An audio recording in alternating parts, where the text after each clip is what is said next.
দর্শক, এই মুহূর্তে আমরা দেখতে পাচ্ছি ঘূর্ণিঝড় রেমাল বাংলাদেশ এবং ভারতের কাছাকাছি যে উপকূল আছে মংলা, পায়রা সমুদ্র বন্দর এবং চট্টগ্রাম সমুদ্র বন্দর নিয়ে কিছু এলাকায় আঘাত করেছে, যা কিছুক্ষণের মধ্যে উপকূল ঘেঁষে উঠে যাবে। উপরের এলাকাগুলোতে আঘাত আনতে পারে, খুবই প্রচণ্ড বেগে আঘাত আনতে পারে।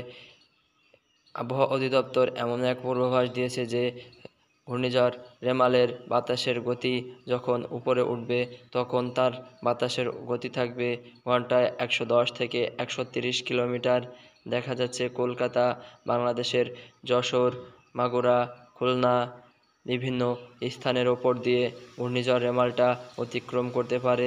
আমরা দেখি ঘূর্ণিঝড় রেমালটা আস্তে আস্তে কোন দিক দিয়ে অতিক্রম করবে।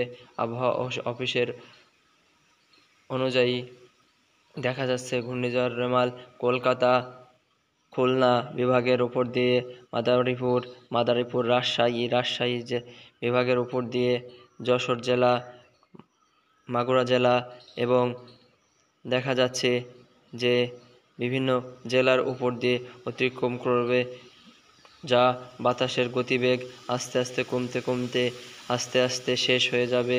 কিন্তু এই ঝড়ের বেগ থাকতে পারে খুবই তীব্র, হয়তো তছনছ করে দিয়ে যাবে দক্ষিণবঙ্গ সহ বাংলাদেশের কিছু কিছু এলাকা।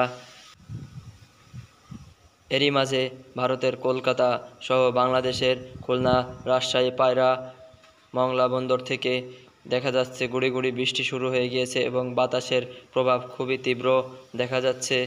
বাতাসের গতিবেগ এখন ঘন্টায় 60 থেকে 80 কিলোমিটার বেগে অবস্থান করছে।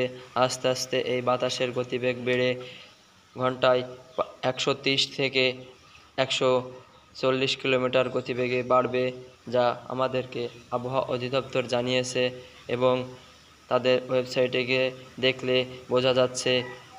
আমাদের এই ঘূর্ণিঝড়ের জন্য অবশ্যই খুবই পরিকল্পনা এবং প্রস্তুতি গ্রহণ করার জন্য আবহাওয়া অধিদপ্তর।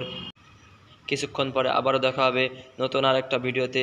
ধন্যবাদ সবাইকে। আসসালামু আলাইকুম।